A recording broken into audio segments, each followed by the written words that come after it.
Well, welcome again to really what will be our last installment of our series through the Passion Week of short videos. Yesterday we visited Jesus at the cross where he triumphed over sin. Today we're going to get a glimpse of what Jesus might be doing while his body was in the tomb and his soul was in what is called Hades. That he is preaching to the underworld. Yep, Jesus is still ministering. He's still defeating things. And tomorrow morning, on Sunday morning, Jesus is going to defeat death. But right now, he's rejoicing in his victory over sin, and he's sharing it with all those that have passed on before him since the beginning of Adam. And let's talk, let me read a story about the rich man and a man called Lazarus to kind of identify what might be going on. This is a story Jesus told, and he said, "There was a certain rich man who was clothed in purple and fine linen and fared sumptuously every day. But there was a certain beggar named Lazarus, full of sores, who was laid at his gate, desiring to be fed with the crumbs which fell from the rich man's table. Moreover, the dogs came and licked his sores. So it was that the beggar died, and was carried by the angels to Abraham's bosom. The rich man also died and was buried. And being in torments," this is a rich man, torments is plural, "and being in torments in Hades, he lifted up his eyes and saw Abraham afar off, and Lazarus in his bosom. Then he cried and said, Father Abraham, have mercy on me, and send Lazarus, that he may dip the tip of his finger in cold water and touch my tongue, for I am tormented in this flame. But Abraham said, Son, remember that in your lifetime you received your good things, and likewise Lazarus evil things.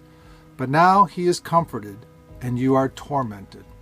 And besides all this, between us and you there is a great gulf fixed, so that those who want to pass from here to you cannot, nor can those from there pass to us."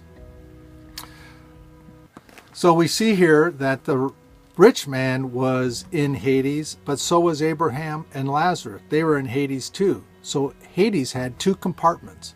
One was a compartment that had torments, and the other one was what Jesus will refer to soon as paradise.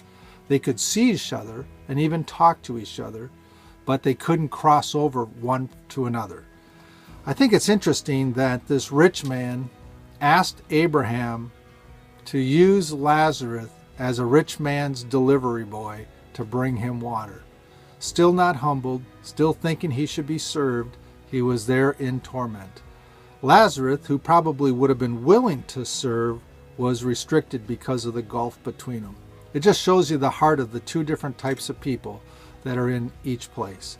Well, a little bit later, when Jesus is actually on the cross, and one of the criminals that was crucified with him said, well, there are two in this case, it says, Then one of the criminals who were hanged blasphemed him, saying, If you are the Christ, save yourself and us. And we referenced that yesterday. But the other answering rebuked him, saying, Do you not even fear God, seeing you are under the same condemnation? And we indeed justly, for we receive the due reward of our deeds, but this man has done nothing wrong. Then he said to Jesus, Lord, remember me when you come into your kingdom. And Jesus said to him, Assuredly I say to you, today you will be with me in paradise. So it's my sense that when Jesus died, he did go to Hades, but he went to that part of Hades that was Abraham's bosom and a paradise. And what did he do there? He preached. He shared his testimony. He revealed who he was and how God had defeated sin. And he was heard by those in paradise as well as those who were in torment. Then, we won't read it here, but we're going to find out that when Jesus was raised from the dead, that the literal earth shook, graves were open, And people, hundreds of people, came out of the graves. But not only that, it says in Ephesians that Jesus led the captive free, those who were in Abraham's bosom but still held in Hades. He led them as a great cloud of witnesses on his ascension and led them up into heaven, where they have been with him ever since. So Hades has emptied itself of paradise, but those who are in torment are still there, awaiting the final judgment. But something that's very interesting is David said in a psalm, and it's repeated here in Acts chapter 2, says, David speaking, I foresaw the Lord always before my face, and he is at my right hand, that I may not be shaken. And really, this is a messianic psalm where Jesus is speaking. Therefore my heart rejoiced and my tongue was glad. Moreover, my flesh also will rest in hope. For you will not leave my soul in Hades, nor will you allow your Holy One to see corruption. And so this prophetic psalm told of how Jesus would go to Hades, but he wouldn't be left there. And his body would die, but it would never see corruption. And what's going to happen is, in the morning, Easter morning, resurrection morning, Jesus' soul will come back to his body will be regenerated to put on immortality, and that they will be reunited, and at that point, death will be defeated. And the reason death is defeated is because the wages of sin are death, and everyone who sins will die. Jesus never sinned, but he gave his life for sin. So when he died and was killed and died on the cross, the grave could not hold him because he was not guilty of sin.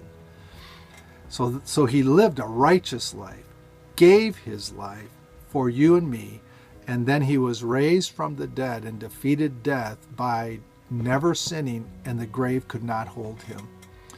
Aren't you thankful for Jesus?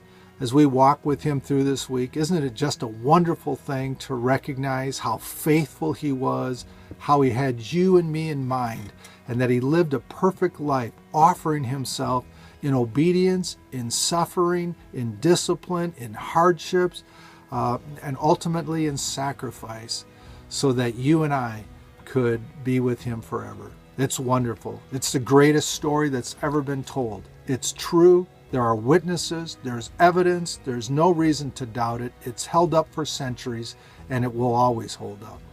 Well, there's more to come in the scriptures. Jesus is going to be raised from the dead.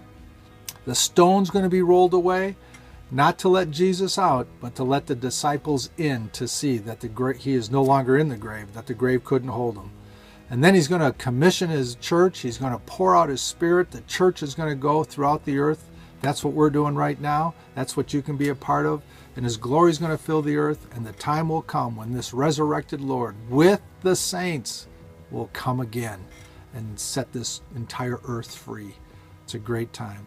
Well, thank you for joining me in these series of videos. I pray they've blessed you and touched your heart. If you would like to surrender your life to the Lordship of Jesus, you can see throughout this week that he has nothing but the best for you. He wants to cause your life to be a life of meaning and purpose, and he wants you to be with him always. So just pray and ask him to forgive you your sin, to include you like the man on the cross did, said, remember me when you come into your kingdom. Ask the Lord to connect with you and to bring you back to life in the Spirit, and he will do that. If you watch these videos and you haven't joined us for fellowship, I invite you to come to our Sunday service this Sunday on Easter Sunday at 10:30 at the Marriott West in Middleton, and where we'll really conclude this series with a great celebration of the triumph of Jesus Christ. Thank you, and God bless.